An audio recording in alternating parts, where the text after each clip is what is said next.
Não, duração do trabalho, parte 2. Os empregados excluídos do controle de jornada. Bom, não são abrangidos pelo regime previsto nesse capítulo os empregados que exercem atividade externa incompatível com a fixação de horário de trabalho, devendo tal condição ser anotada na carteira de trabalho e previdência social e no registro de empregados. Os gerentes, assim considerados os exercentes de cargo de gestão, às quais se equiparam, para efeito do disposto nesse artigo, os diretores e chefe de departamento ou filial. E os empregados em regime de teletrabalho, que prestam serviço por produção ou por tarefa. Então, vamos de novo, não são abrangidos pelo regime previsto nesse capítulo os empregados que exercem atividade externa incompatível com a fixação de horário, gerentes, né, os cargos de exercente de cargo de gestão, e os empregados em regime de teletrabalho que prestam serviço por produção ou tarefa. Não é qualquer empregado de regime de teletrabalho, são só os que prestam serviço por produção ou tarefa. Isso aqui está na medida provisória, então tem que ver se depois vai ser aprovado.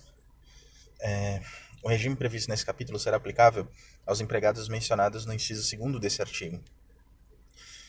Quando o salário do cargo de confiança, compreendendo a gratificação de função, se houver, for inferior ao valor do respectivo salário efetivo, acrescido de 40%. Então, ou seja, para ter esse cargo de confiança, tem que ganhar mais o salário, mais, pelo menos mais 40%, porque senão, se for inferior, tem que ficar vinculado à jornada de trabalho, não tem jeito. Teletrabalho. A prestação de serviços pelo empregado em regime de teletrabalho observará o disposto nesse capítulo. Considera-se teletrabalho ou trabalho remoto a prestação de serviço fora das dependências do empregador, de maneira preponderante ou não, com a utilização de tecnologia de informação e de comunicação, que por sua natureza não se configure como trabalho externo. O comparecimento, ainda que de modo habitual, às dependências do empregador para a realização de atividades específicas que exijam a presença do empregado no estabelecimento, não descaracteriza o regime de teletrabalho ou trabalho remoto. O empregado submetido ao regime de teletrabalho ou trabalho remoto poderá prestar serviços por jornada ou por produção ou tarefa. Pode ser por jornada ou por produção e tarefa. Na hipótese da prestação de serviços em regime de teletrabalho ou trabalho remoto por produção ou tarefa, não se aplicará o disposto no caput, né, da duração do trabalho. O regime de teletrabalho ou trabalho remoto não se confunde nem se equipara à ocupação de operador de telemarketing ou de teleatendimento, não tem nada a ver uma coisa com a outra. O tempo de uso de equipamentos tecnológicos e de infraestrutura necessária, de softwares, de ferramentas digitais de aplicação de internet utilizadas para o teletrabalho, fora da jornada de trabalho normal do empregado, não constitui tempo à disposição, regime de prontidão sobre aviso, exceto se houver previsão em acordo individual ou em acordo ou convenção coletiva de trabalho. Fica permitida a adoção do regime de teletrabalho ou trabalho remoto para estagiários e aprendizes. Isso é na medida provisória. Estagiários e aprendizes foram incluídos.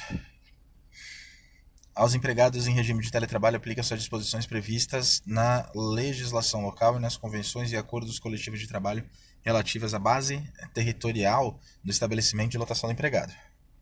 Ao contrato de trabalho do empregado admitido no Brasil que optar pela realização de teletrabalho fora do território nacional, aplica-se a legislação brasileira, excetuadas as disposições constantes na lei tal, salvo a disposição em contrário estipuladas entre as partes.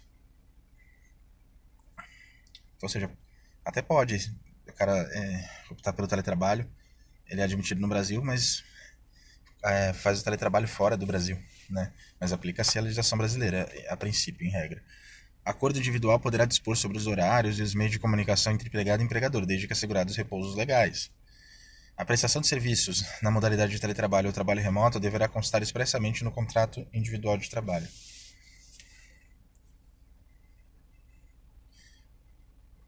Poderá ser realizada alteração entre o regime presencial e de teletrabalho, desde que haja mútuo acordo entre as partes, registrado em aditivo contratual, de presencial para o teletrabalho, né? Poderá ser realizada a alteração do regime de teletrabalho por presencial, agora voltando, né? Só por determinação do empregador, garantindo prazo de transição mínima de 15 dias com correspondente registro em aditivo contratual.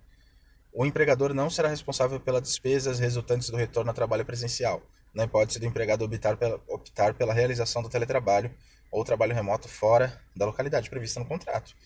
Não é culpa do empregador, né? Salvo disposição em contrário estipulada entre as partes. As disposições relativas à responsabilidade pela aquisição, manutenção ou fornecimento dos equipamentos tecnológicos e da infraestrutura necessária e adequada à prestação do trabalho remoto, bem como o reembolso de despesas arcadas pelo empregado, serão previstas em contrato escrito. As utilidades mencionadas do caput desse artigo não integram remuneração do empregado. O empregador deverá instruir os empregados de maneira expressa e ostensiva quanto às precauções a tomar a fim de evitar doenças e acidentes de trabalho. O empregado deverá assinar termos de responsabilidade comprometendo-se a seguir as instruções fornecidas pelo empregador.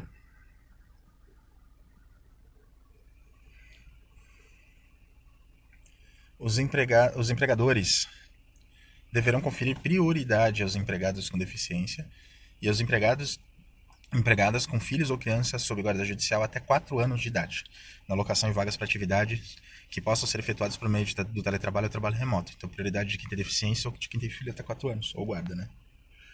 Períodos de descanso, intervalos, TCR, feriados, férias e... Esse período de descanso, vamos ver, tá aqui. Regras sobre duração de trabalho e intervalos não são consideradas como normas de saúde, higiene e segurança de trabalho para os fins do disposto nesse artigo. Então vamos lá. A jornada de trabalho de até 4 horas não há previsão. Até 4 horas diárias, não há previsão, como eu falei. Mais de 4 horas, até 6, 15 minutos. Mais de 6 horas diárias, no mínimo 1 e no máximo 2. Em qualquer trabalho contínuo cuja duração exceda 6 horas, é obrigatória a concessão de um intervalo para repouso ou alimentação, que será no mínimo de 1 hora, e, salvo acordo escrito ou contrato coletivo de trabalho, não poderá exceder 2 horas. Não excedendo 6 horas de trabalho, o trabalho será, entretanto, obrigatório um intervalo de 15 minutos quando a duração ultrapassar 4 horas. Passou de 4 horas, 15 minutos, até 6 horas.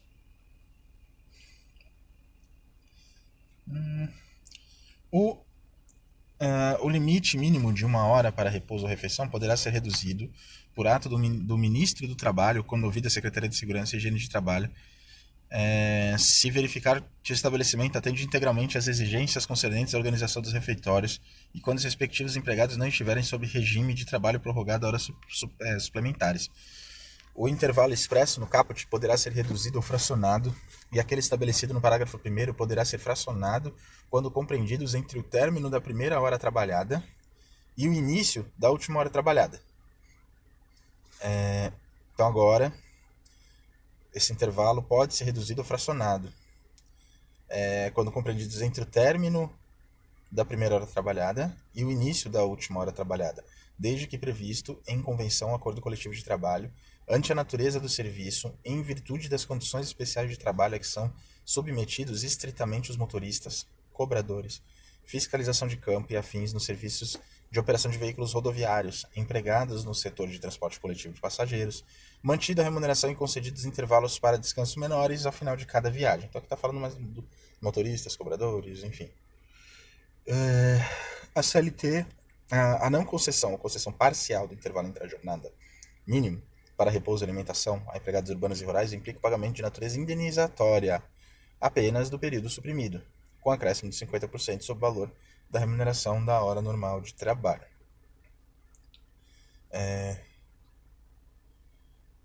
Interjornadas. Entre 2 jornadas de trabalho haverá um período mínimo de 11 horas consecutivas para descanso. No regime de revezamento, as horas trabalhadas em seguida ao repouso semanal de 24 horas, com prejuízo do intervalo mínimo de 11 horas consecutivas para descanso entre jornadas, deverão ser remuneradas como extraordinárias, inclusive com respectivo adicional, que tem que ter 35 horas, né, do descanso semanal remunerado até o... Aqui, 35 horas, que é 11 mais 24. O desrespeito ao intervalo mínimo interjornadas previsto no artigo 66 da CLT acarreta, por analogia, os mesmos efeitos previstos nos artigos 4º, devendo-se pagar a integralidade das horas que foram subtraídas no intervalo, acrescidas do respectivo adicional. No regime de revezamento, as horas trabalhadas em seguida ao repouso semanal de 24 horas, com prejuízo do intervalo mínimo de 11 horas consecutivas para descanso entre jornadas, devem ser remuneradas como extraordinário, inclusive com respectivo adicional. Descanso semanal remunerado. Ele é preferencialmente aos domingos, tá? Mas não é obrigatoriamente, preferencialmente. Fica autorizado o trabalho aos domingos nas atividades do comércio em geral, observada a legislação municipal. O repouso semanal remunerado deverá coincidir pelo menos uma vez no período, máximo de 3 semanas com domingo, respeitadas as demais normas de proteção ao trabalho e outras a serem estipuladas em negociação coletiva. Então, respeitadas essas normas aí de negociação coletiva e etc., o repouso semanal remunerado deve coincidir pelo menos uma vez no período máximo de 3 semanas com domingo. A convenção coletiva e o acordo coletivo de trabalho têm prevalência sobre a lei quando, entre outros, dispuserem sobre troca do dia de feriado. Então, havendo trabalho aos domingos, será organizada uma escala de revezamento quinzenal que favoreça o repouso dominical. Tentar colocar no domingo, revezamento quinzenal. O trabalho prestado em domingos e feriados não compensado deve ser pago em dobro, sem prejuízo da remuneração relativa ao repouso semanal. Então, o trabalho prestado em domingos e feriados não compensado deve ser pago em dobro, sem prejuízo da remuneração relativa ao repouso semanal, 100%, né? Viola o artigo 7º, a concessão de repouso semanal remunerado após o 7º dia consecutivo de trabalho, importando no seu pagamento em dobro. Então não basta conceder o repouso semanal remunerado, tem que pagar em dobro, se passar do 7º dia. São direitos dos trabalhadores urbanos e rurais, além de outros que visem, enfim, o gozo de férias anuais remuneradas com pelo menos um terço a mais do que o salário normal. Todo empregado terá direito anualmente ao gozo de um período de férias, sem prejuízo da remuneração. Então tá lá, férias, a remuneração mais um terço. Se a remuneração for 3 mil, ele vai receber mais 1.000, então vai receber 4 mil no total. A CLT, tá aqui, ó, após cada período de 12 meses de vigência do contrato de trabalho, que é o período aquisitivo, o empregado terá direito a férias na seguinte proporção, que é o período concessivo. 30 dias, quando não houver faltado ao serviço por mais de 5 vezes. Então, ou seja, ele vai ter os 30 dias até 5 dias de falta. 24 dias, se ele tiver faltado de 6 até 14, aí vai indo de 8 em 8, né? 18, se houver tido de 15 a 23. 12, de 24 a 32 faltas. E depois disso, perde as férias. Período das férias. Paralisação da empresa por mais de 30 dias, que considera-se que ele já tirou férias. Gozo de licença remunerada por mais de 30 dias. Gozo de licença remunerada por mais de 30 dias. Saída do emprego sem nova admissão em 60 dias. Saída do emprego sem nova admissão em 60 dias. Recebimento de benefício previdenciário por mais de 6 meses, embora descontínuos. Isso é importante. As férias serão concedidas por ato do empregador em um só período nos 12 meses subsequentes à data em que o empregado tiver adquirido o direito. Então, serão concedidas por ato do empregador em um só período nos 12 meses subsequentes. Depois que ele adquiriu o direito, ou seja, no período concessivo, após o período aquisitivo. Desde que haja concordância do empregado, as férias poderão ser usufruídas em até 3 períodos, agora pode, sendo que um deles não poderá ser inferior a 14 dias, e os demais não poderão ser inferiores a 5 dias corridos, cada um, dias corridos, tá? É vedado o início das férias no primeiro, é vedado o início das férias no período de 2 dias que antecede feriado, ou dia de repouso semanal remunerado. Não pode começar no dia do repouso semanal remunerado ou 2 dias que antecede feriado. A época da concessão das férias será que melhor consulte os interesses do empregador, da empresa. Os membros de uma família que trabalharem no mesmo estabelecimento ou empresa terão direito a gozar férias no mesmo período, se assim o desejarem, e se disto não resultar prejuízos para o serviço. Não pode resultar prejuízo para o serviço. O empregado estudante menor de 18 anos terá direito a fazer coincidir suas férias com as férias escolares. Então, o empregado, nesse caso, é o empregado estudante menor de 18 anos, né, que ele pode tentar fazer coincidir as férias com as férias escolares. Sempre que as férias forem concedidas após o prazo de que trata o 134, o empregador pagará em dobro a respectiva remuneração. Se passar do prazo do período concessivo, tem que pagar em dobro a remuneração dos dias, né, que passaram. Vencido o mencionado prazo Sem que o empregador tenha concedido as férias, o empregado poderá ajuizar a reclamação pedindo a fixação por sentença da época de gozo das mesmas. A sentença combinará a pena diária de 5% do salário mínimo da região devido ao empregado até que seja cumprida. Isso quando já tem sentença, tá? 5%. Os dias de férias gozados após o período legal de concessão deverão ser remunerados em dobro, os dias excedentes, né? Durante as férias, o empregado não poderá prestar serviços a outro empregador, salvo se estiver obrigado a fazer em virtude de contrato de trabalho regularmente mantido com aquele. Então, se ele tiver de férias, ele não pode sair prestando serviço para outro empregador, salvo se ele já tiver obrigado por um outro contrato já existente, né? Regularmente mantido. Férias coletivas. Poderão ser concedidas férias coletivas a todos os empregados de uma empresa ou de determinados estabelecimentos ou setores da empresa. As férias poderão ser gozadas em 2 períodos anuais, desde que nenhum deles seja inferior a 10 dias corridos. Para os fins previstos nesse artigo, o empregador comunicará ao órgão local do Ministério do Trabalho, com antecedência mínima de 15 dias, as datas de início e fim das férias, precisando quais os estabelecimentos ou setores abrangidos pela medida. Em igual prazo, o empregador enviará cópia da aludida comunicação aos sindicatos representativos da respectiva categoria profissional e providenciará a fixação de aviso nos locais de trabalho. Os empregados contratados há menos de 12 meses gozarão na oportunidade de férias proporcionais, iniciando-se então um novo período aquisitivo. Tá? Nesse caso, as férias coletivas, os que não tiverem ainda o período concessivo completo, o período aquisitivo completo, vão gozar as férias naquela oportunidade, mas vão ser proporcionais. E depois volta a zerar. Zera e volta a contar. Quando o número de empregados contemplados com as férias coletivas for superior a 300, a empresa poderá promover mediante carimbo anotações de que trata o artigo tal. Quando for mais de 300. O empregado perceberá durante as férias a remuneração que lhe for devida na data da sua concessão. Remuneração de acordo com a data da concessão. O abono pecuniário. É facultado ao empregado converter 1/3 do período de férias a que tiver direito a abono pecuniário no valor da remuneração que lhe seria devida nos dias correspondentes, a chamada vender férias, né? O abono de férias deverá ser requerido até 15 dias antes do término do período aquisitivo. 15 dias antes do período aquisitivo, não é antes de ser de férias. Tratando-se de férias coletivas, a conversão de que se refere esse artigo deverá ser objeto de acordo coletivo entre o empregador e o sindicato representativo da respectiva categoria profissional. Deve ser objeto. Essa conversão, independente de requerimento individual à concessão do abono. O pagamento da remuneração das férias, e se for o caso do abono referido no artigo 143, serão efetuados até 2 dias antes do início do respectivo período. Então, em relação ao abono pecuniário, tem que pagar isso daí até 2 dias antes do início do respectivo período. Súmula 450. É devido o pagamento em dobro da remuneração de férias, incluindo o terço constitucional com base no artigo 37 da CLT, quando ainda que gozadas na época própria, o empregador tenha descumprido o prazo previsto no 145 do mês do diploma legal, os 2 dias.